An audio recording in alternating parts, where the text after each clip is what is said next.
Joana, és que són 2:15, hem de començar. Però és que un fraret no es fa en 10 minuts. Però quan trigues més o menys a fer un dibuix? Doncs de 2 a 4 hores. Ara ja el tenim acabat, no? És una aquarel·la, Ja ho sé, escolta'm. Sí, ara ja està, vinga. La Joana Santamans i el fraret d'aquí una estoneta a l'Àrtic. Comencem. Que xulo!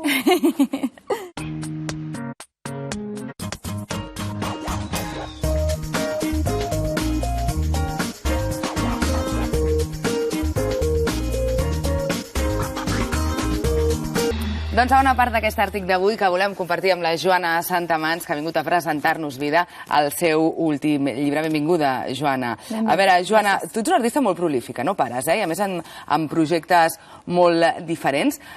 Pots dir que encara estàs en construcció, que encara estàs creixent com a il·lustradora o com a pintora, o ja has trobat l'estil definitiu? No, si em quedés parada aquí, malament. I crec que tota artista o persona que treballi a la pintura o en el món plàstic ha de seguir evolucionant, si no malament. A banda d'artista, però, d'il·lustradora, també ets dissenyadora. És una feina amb la qual t'has anat guanyant la vida. Compagines les dues tasques al 50% o no? Ja tira més la banda artística? No, fa 4 anys que puc dir que em dedico exclusivament a la pintura i a la il·lustració. Sí. A l'hora de submergir-te en un projecte, el vius de la mateixa manera, de la mateixa il·lusió, que si és un encàrrec, que si és un projecte personal, com aquest, per exemple, que ens vens a presentar avui? Doncs tinc la sort de que tots els encàrrecs que em fan són com projectes personals. Saps? Vull dir que me'ls enduc molt al meu terreny i que ja em venen a encarregar-me coses que jo faria. Llavors, doncs, crec que tant els projectes personals com els encàrrecs, tots són personals, per mi. Molt bé. Joana, de seguida ens endinsem en aquest bestiari il·lustrat que ens has vingut a presentar, però et sembla que abans veiem un perfil de la teva trajectòria? Perfecte, m'encantarà.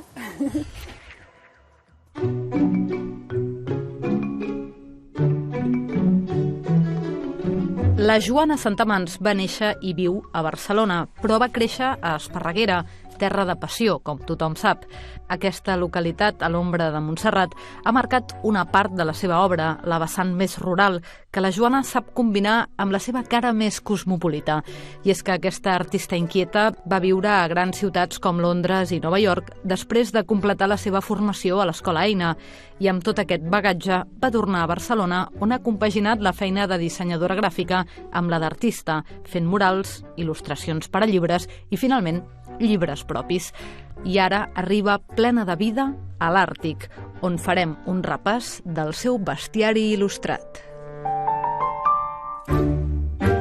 Des de ben petita ja t'agraden molt els treballs manuals, sobretot la pintura, i a més vas tenir la sort, cosa que a vegades no passa, d'anar a una escola on et van permetre potenciar aquesta passió creativa, no? Doncs sí, la veritat és que sí, des de petit, no només a l'escola, sinó a casa. A casa també? A casa em donaven... Però a casa teva s'hi dedicaven a l'art? No s'hi dedicaven, però sí que tenien una mirada artística. La meva mare va fer escultura a la Massana, el meu pare ha estudiat art a l'Escola Eina, però als 40 anys. O sigui que hi havia una mirada. La dona del meu pare és pintora, sí que hi havia un context. La meva àvia era cantant d'òpera, saps? Sí que hi havia un context artístic a casa. Sí, llavors em donaven moltes ales, no? O sigui, veien que m'agradava pintar, doncs em donaven més colors, no? I més material.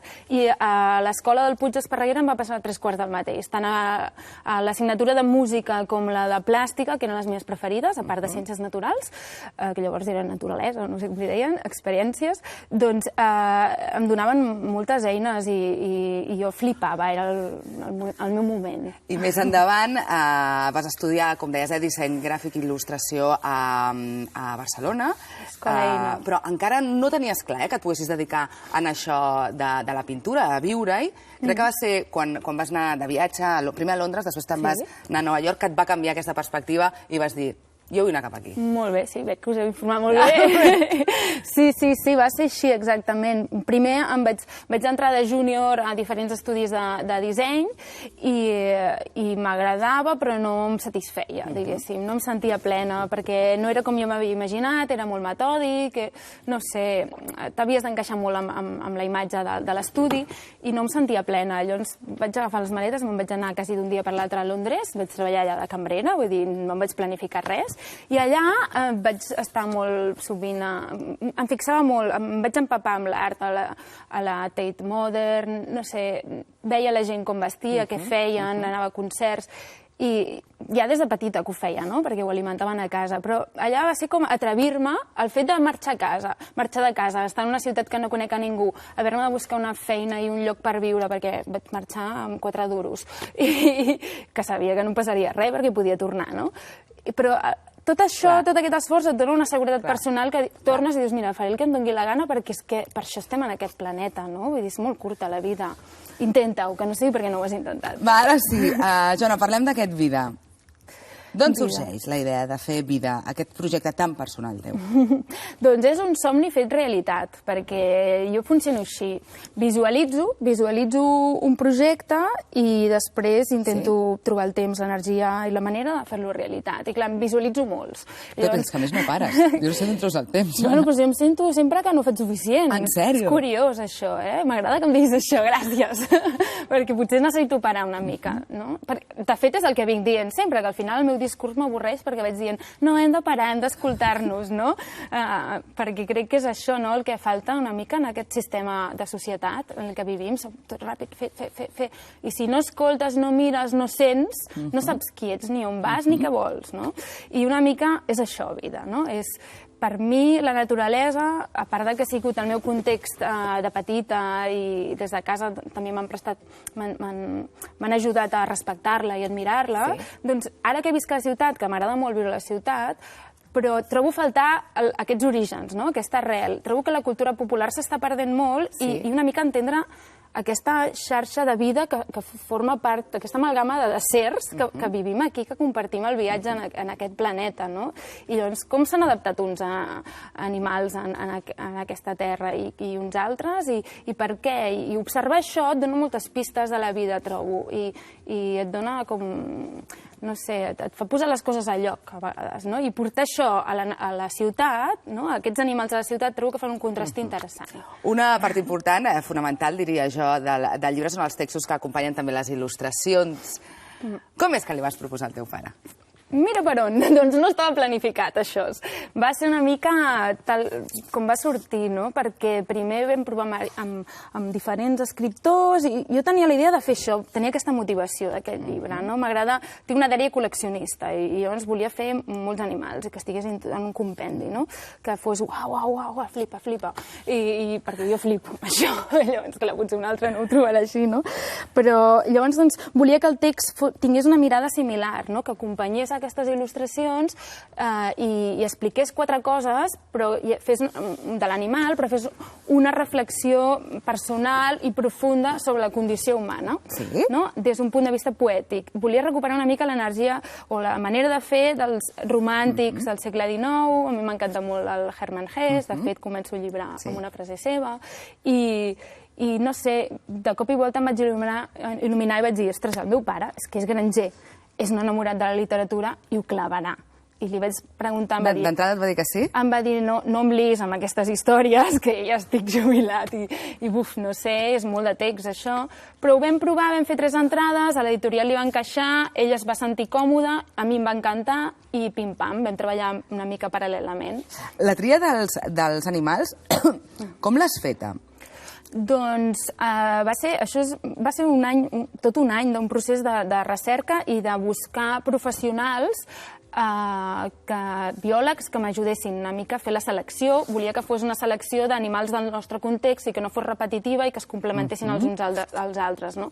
I vaig anar buscant aquests biòlegs especialitzats i em van ajudar a fer aquesta selecció. I a partir d'allà li feia uns resums, feia com si anés a la universitat, jo fent classes magistrals super a marxes forçades, i intentava aprendre, perquè clar, m'agrada la biologia, però tampoc sóc una experta, no? Quina espècie t'ha creat més dificultat a l'hora de dibuixar-la? Doncs les libèl·lules i les papallones... Les libèl·lules, Déu-n'hi-do, eh? Les libèl·lules. Déu-n'hi-do, les libèl·lules. I com ho fas? Primer mires una fotografia... Sí, miro molts referents, molts. Me l'estudio visualment, no?, a internet. Vull dir, ara hi ha tanta informació i quan tens el nom científic, doncs van apareixent moltes coses.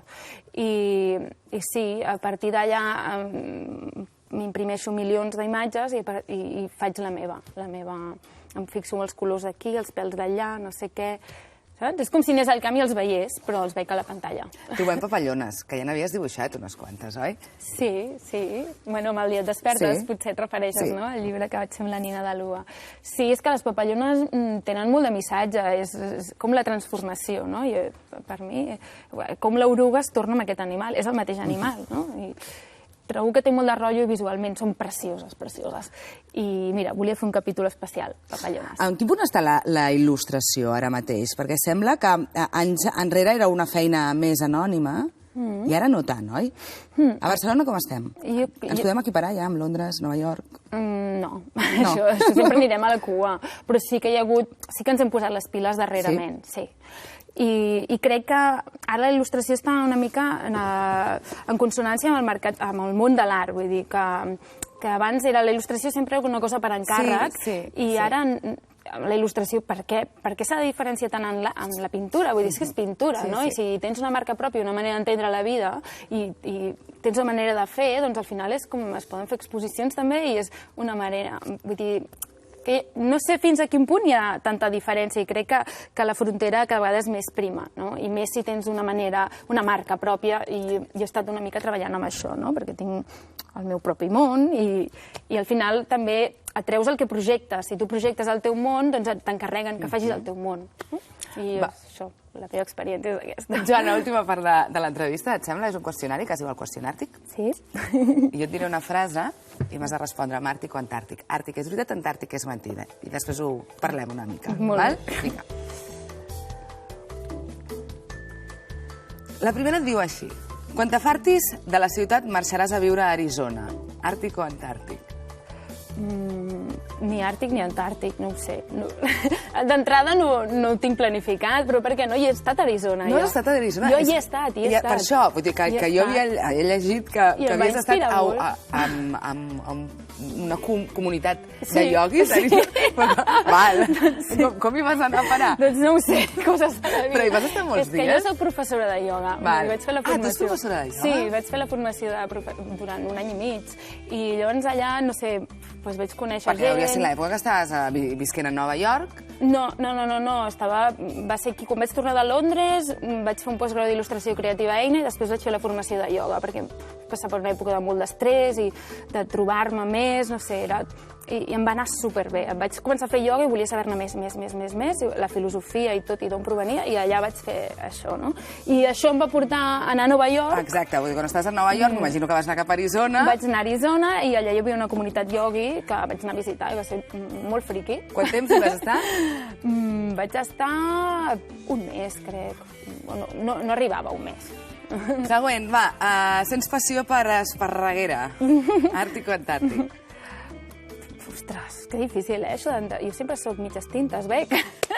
Doncs m'agrada Esparreguera perquè és el meu poble. Però passió, no sé. A la passió hi has participat o no? Ostres, no sé, era els Pastorets. Vaig sortir els Pastorets. A la passió no, l'he vist un cop només. Però crec que la passió ha ajudat a que hi hagués molt d'art al poble. Següent.